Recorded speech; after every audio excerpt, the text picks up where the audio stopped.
कुछ समय पहले की बात है। एक राजा थे। राजा की अभी शादी नहीं हुई थी। राजा वन में शिकार करने गए थे। वहां पर उन्हें एक लड़की दिखाई दी जो बहुत ही खूबसूरत थी। राजा उस लड़की को देखकर मोहित हो गए और बोले, तुम इस वन में क्या कर रही हो? लड़की ने कहा, मैं लकड़ी काटने आई हूँ। राजा ने उस लड़की से कहा, क्या तुम मुझसे शादी करोगी? उस लड़की ने कहा, आप इतने बड़े राजा हो, मुझ जैसे गरीब से क्यों शादी करोगे? राजा ने कहा, तुम इतनी खूबसूरत हो, तुम्हारे आगे दुनिया की हर धन दौलत कम है और मैं जब शादी करूंगा तो तुम ही से करूंगा। कुछ दिन बाद राजा ने उस लड़की से शादी कर ली और उसे अपने महल की रानी बनाकर अपने राजमहल लाए। राजा और रानी अपने जीवन में बहुत खुश थे। बस दुख उन्हें इस बात का था कि उनकी शादी को काफी वक्त गुजर गए थे, पर अभी तक उन्हें कोई संतान नहीं हुई थी। कुछ लोग तो रानी को बाज भी कहकर बुलाने लगे।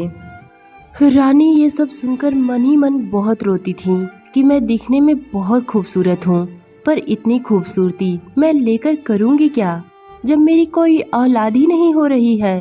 तो मेरी इस खूबसूरती का कोई मोल नहीं।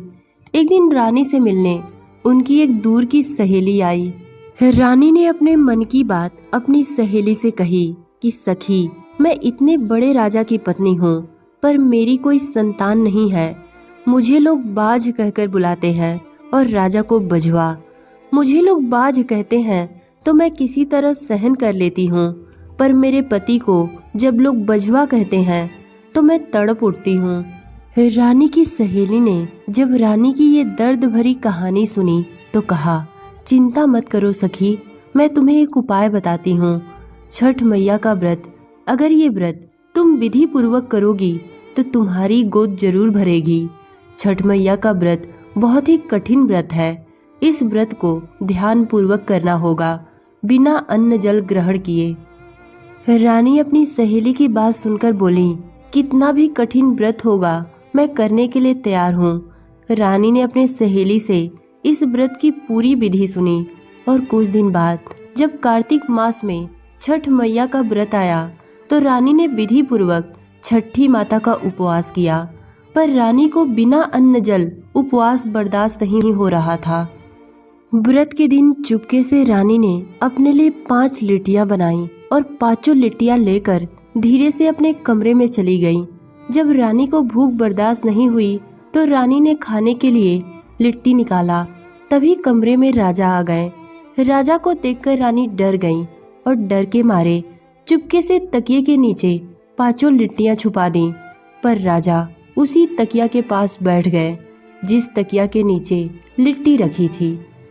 ये सब देखकर रानी घबरा गई और मनाने लगी कि हे छठी मैया, मेरी लाज रख लो। अगर राजा को पता चल गया कि मैं चुपके से लिट्टी खाने जा रही थी तो वो क्या सोचेंगे।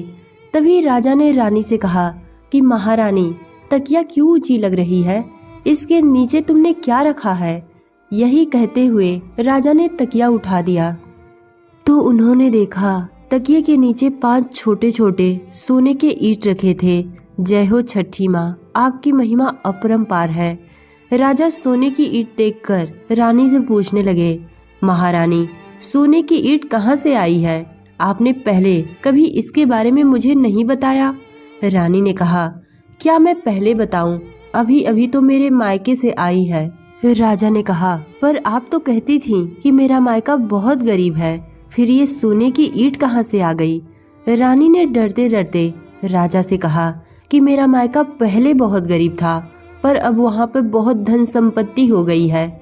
इस बात पर राजा ने कहा, ये तो बहुत अच्छी बात है, तब तो मैं एक दिन अपने ससुराल घूमने जरूर जाऊंगा।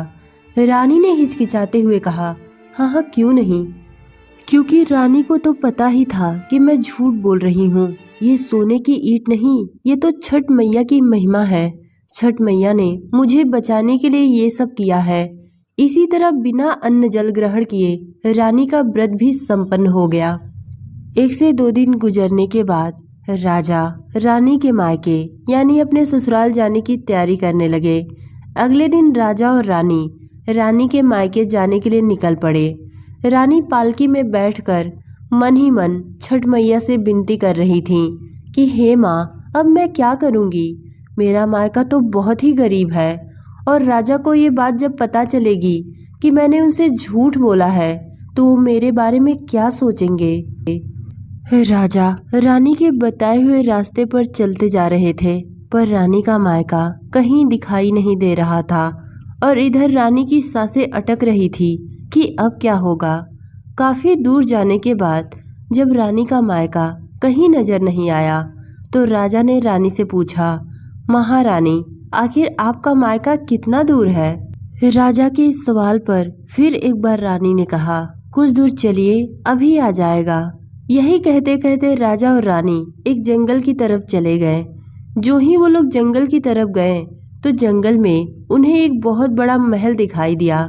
रानी उस महल को देखकर राजा से कहने लगी, यही है मेरा मायका। उस महलनुमा घर को देखकर राजा ने कहा, महारानी, आपने तो सच कहा था, आपका मायका तो बहुत ही संपन्न हो गया है। राजा और रानी जब उस महल के अंदर गए तो छठ मैया की कृपा से रानी के मायके वाले भी उसी महल में थे। रानी के मायके में राजा की बहुत खातिरदारी हुई। राजा बहुत खुश हुए और 2-3 दिन रहने के बाद वहां से अपने राज्य को लौट आए। रानी और राजा के साथ रानी के मायके राजा का सेवक भी गया था।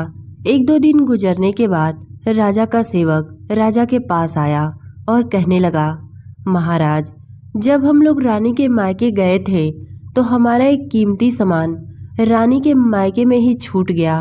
राजा ने कहा, क्या है तुम्हारा कीमती सामान? वो कीमती सामान मैं तुम्हें दे दूंगा।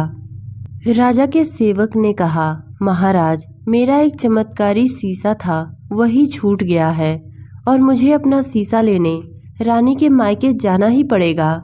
राजा ने अपने सेवक को कई धन संपत्ति का ऑफर दिया, पर सेवक को सिर्फ और सिर्फ उसका चमत्कारी शीशा ही चाहिए था।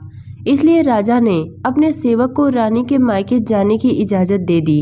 राजा का सेवक जब रानी के मायके अपना शीशा लेने गया तो वो जंगल में चलते चलते थक गया, पर उसे रानी का मायका कहीं दिखाई नहीं दिया। बस उसे जंगल ही जंगल दिखाई दे रहा था। काफी दूर चलने के बाद उसे उसका शीशा एक पेड़ में लटका हुआ नजर आया। सेवक अपना चमत्कारी शीशा पाकर बहुत खुश हुआ, पर उसके मन में एक सवाल था कि आखिर रानी का मायका कहाँ गया। ये सब देखने के बाद राजा का सेवक राजा के दरबार में आया और राजा से कहने लगा, महाराज, जब मैं अपना शीशा लेने रानी के मायके गया तो उस जंगल में रानी का मायका कहीं नजर नहीं आया और मेरा शीशा एक पेड़ में लटका हुआ मिला। मैं अपना शीशा तो लेकर चला आया, पर मेरे मन में बार बार यही सवाल आ रहा है कि आखिर रानी का मायका गया कहाँ। राजा ने अपने सेवक से कहा, तुम्हें कोई गलत फहमी हुई होगी, ऐसा कैसे हो सकता है। पर सेवक ये बात मानने को तैयार ही नहीं था। काफी सोच विचार के बाद राजा रानी के पास गए और उन्होंने रानी से पूछा, महारानी, हमारा सेवक आपके मायके दोबारा गया था, पर उस जंगल में आपका मायका कहीं दिखाई नहीं दिया। आखिर ये कैसी महिमा है? आप हमसे क्या छुपा रही हैं? राजा के इस सवाल पर रानी फूट फूट कर रोने लगी और राजा से माफी मांगते हुए कहने लगी, महाराज, हमें माफ कर दीजिए। ये सब छठ मैया की महिमा है, मेरा तो कोई मायका है ही नहीं। राजा ने कहा, तो आपके पास वो सोने की ईंट कहाँ से आई? रानी ने कहा, महाराज, मैंने पहली बार निर्जल व्रत किया था, जिस वजह से मुझे भूख बर्दाश्त नहीं हो रही थी, इसलिए मैंने आपके चुपके अपने लिए 5 लिट्टियां बना ली। पर जब वो लिट्टियां मैं खाने जा रही थी तभी अचानक आप वहां पर आ गए और मैंने उस लिट्टियों को तकिए के नीचे छुपा दिया और छठी मैया से विनती करने लगी कि हे माँ, मेरी लाज रखो। माँ ने मेरी सुन ली, इसलिए जो ही आपने उस तकिए को उठाया तो वो 5 लिट्टियां सोने की ईंट बन चुकी थी। और जो मेरे मायके वाली बात है वो भी छठी मैया की ही महिमा है। जब आपने उस सोने के ईंट के बारे में पूछा तो मैंने घबराकर ये कह दिया कि ये तो मेरे मायके से आया है। मेरे मायके का सुन के आप मेरे मायके जाने की जिद करने लगे, तो छठी मैया ने मेरी लाज रखने के लिए मुझे कुछ दिनों के लिए मायका दिया और छठी मैया की ही कृपा से मैंने छठी निराजली व्रत भी पूरा कर लिया। इसलिए आज मैं आपको एक और खुशखबरी देने जा रही हूँ। छठी मैया की कृपा से आज मैं गर्भवती हूँ। राजा रानी की बात सुनकर बहुत खुश हुए और उस दिन से राजा भी छठी मैया के भक्त हो गए। तो दोस्तों, ये कहानी आपको कैसी लगी कमेंट में बताइएगा। धन्यवाद।